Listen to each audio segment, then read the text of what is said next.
It's Chris. Gear 5, baby! If you know what I'm referring to, you know what I'm referring to. If you don't, board games are why you're here.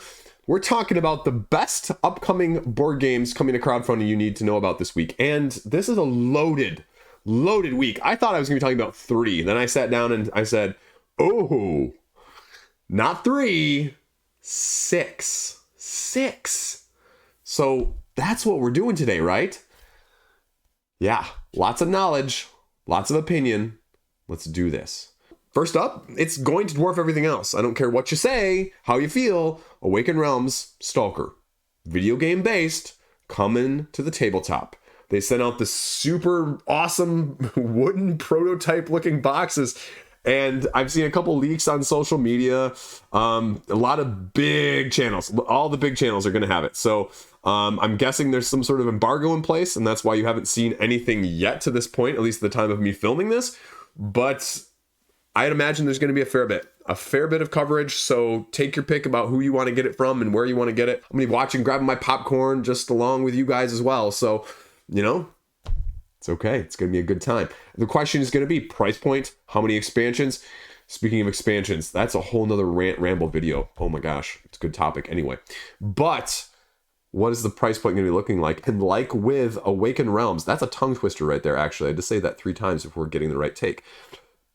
What are we going to see in terms of the scope? Because that's been more of the issue with some of the other ones. You know? Give me more of Cthulhu Death May Die, right? Give me more of just like one big expansion, one little one, and just call it good. I don't need $300 worth of Stalker, right? $150. And then the other thing that I'll say is previously with almost a vast majority of their campaigns, we've seen gameplay and non-gameplay in terms of miniatures split. This is more of a dungeon crawl. This is more of a nemesis. So I'm imagining there's going to be less divide than there was, say, with a Tainted Grail or a ISS Vanguard, if you will. And if there is or there isn't, again, how much does that affect price point? Like, is it going to be like Chronicles of Drunagar, where they had like those 4 Horsemen of Apocalypse ones that were just like massive?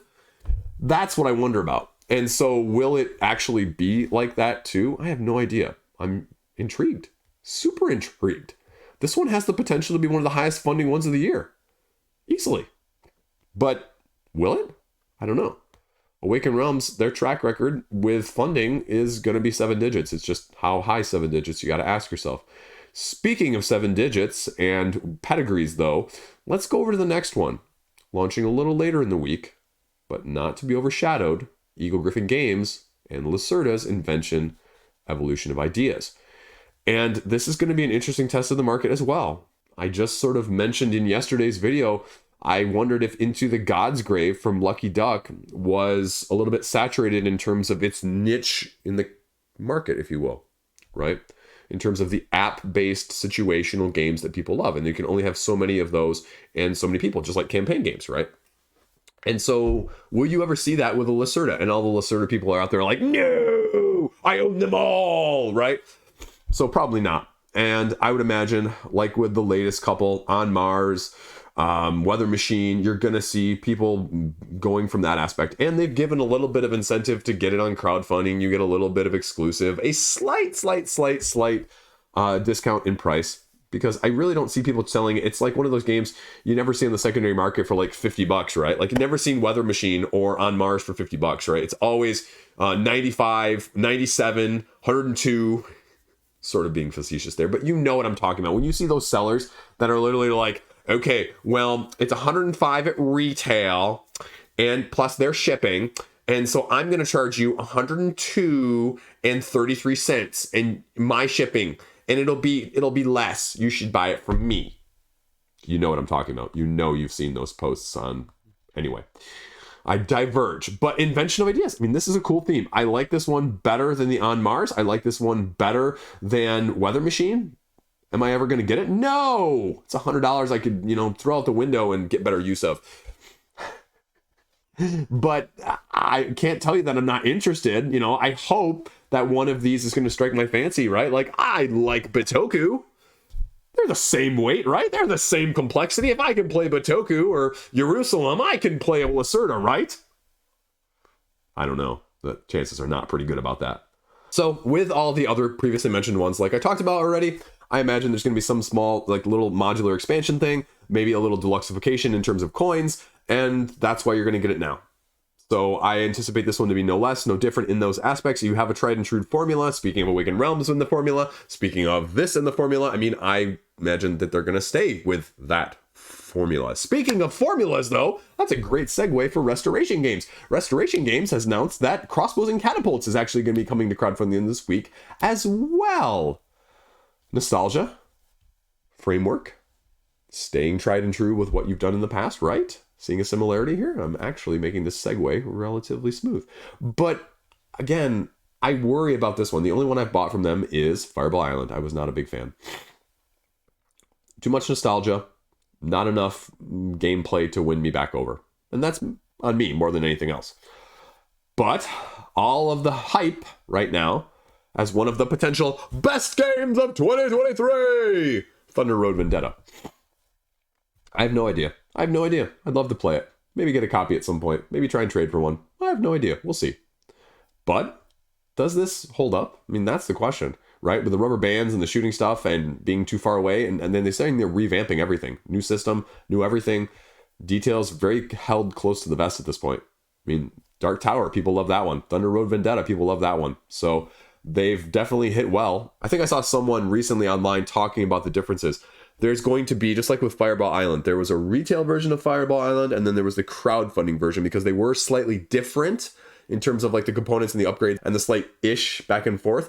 But I think that this one's going to be somewhat similar in that sense as well. So what is the price point going to be for something like this? I have no idea. Is it going to be good as some of the other dexterity-based mechanical games on the tabletop that we've seen over the past couple of years? Is it going to compare? Is it going to be better? Is it going to be worse? You know, does it still have a place? So all of those things are going to be just a very interesting watch. And again, lots of popcorn eating this week. And let's hop over back to GameFound for just a brief smidget too, because Firefly, the 10th anniversary edition, also is going to be launching this week. They just announced like 1 week in advance, if you're following the updates on the GameFound page like I am, that they're giving you that notice. So we're going to see what Gale Force 9 has in store for us. It looks like there's going to maybe be a big box. There's going to be a new expansion. How do you feel about that? I've seen a bunch of people selling their stuff on the secondary market.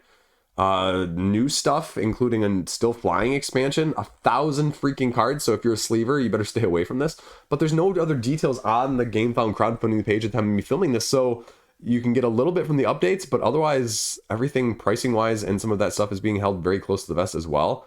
So where are you going to spend your money this week? That's going to be the big conundrum if you're really looking at any of these seriously. And staying with the non-Kickstarter theme this week, we're going to go over to Backer Kit, because Asmati is launching Innovation Ultimate.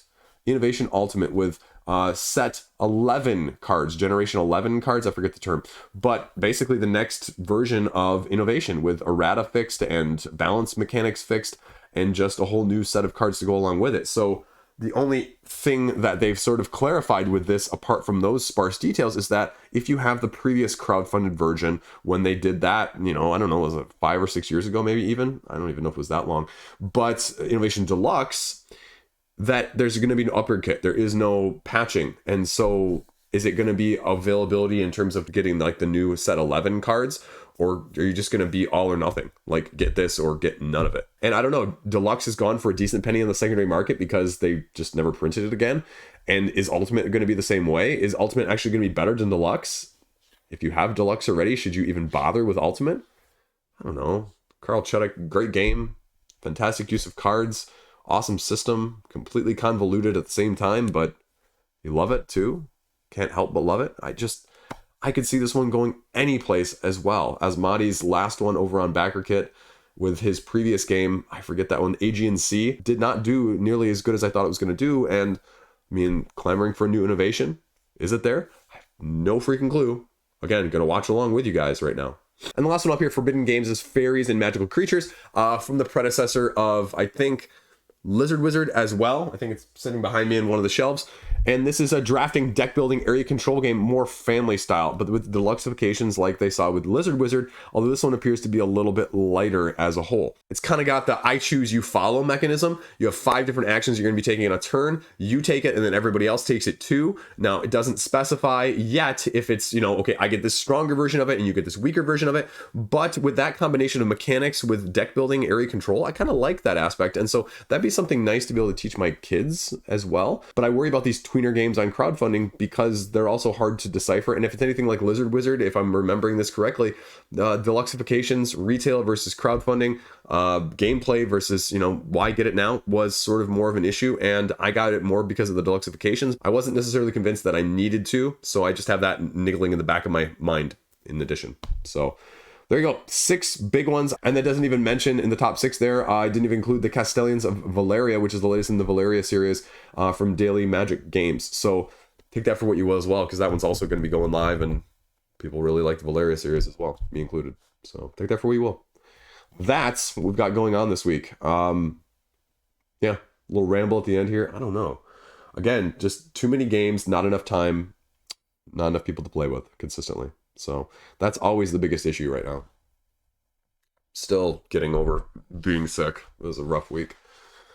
Just whatever. I get this like 3 or 4 times a year, it seems like. Just sore throat, congestion, GI, just bleh, and I'm out for like 3 or 4 days. So whatever. Anyway, my rambling skills are totally off this week because of things at the end of the video here. But Bryan Danielson versus Okada, wouldn't have been my first choice. I thought he was going to do Zack Sabre Jr., but I'll take it. I won't argue. I'm not sure I know how that style is going to work out completely, but I'm sure they'll make it work. And then you're getting your Omega Ospreay rematch, right? Your Omega Ospreay rematch, which Ospreay has to win. I mean, right? Like, he can't not win this one. If this is the second in their potential set of 3, like, there's no way he goes up 2-0, right? I mean, Forbidden Door. I don't know what else is going to be on Forbidden Door. Who else is going to come over? I mean, where's Shibata going to go? Ishii, where he's going to wrestle? I'm a big fan of Jay White, which as, a person who just kind of got kicked out, what's he going to do? He's kind of stuck in this program with Starks.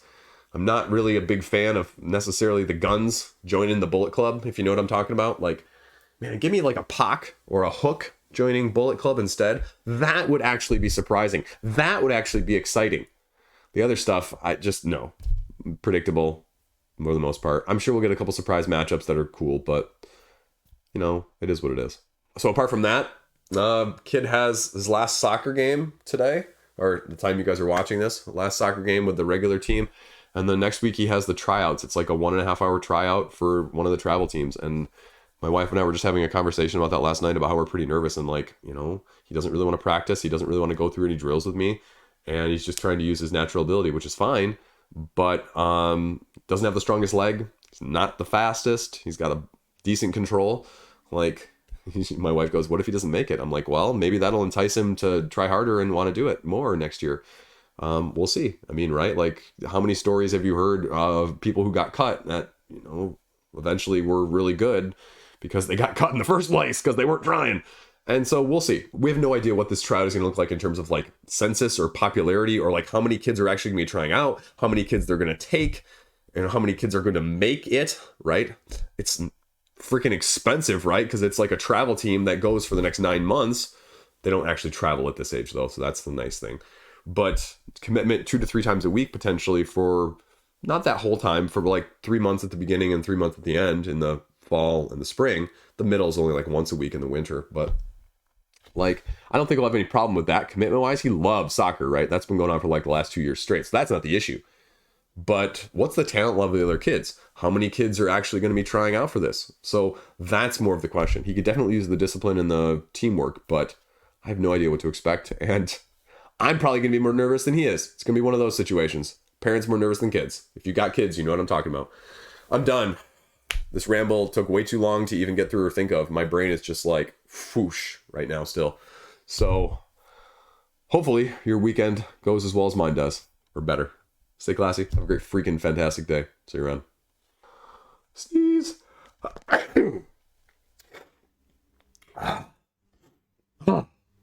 Been doing that all week.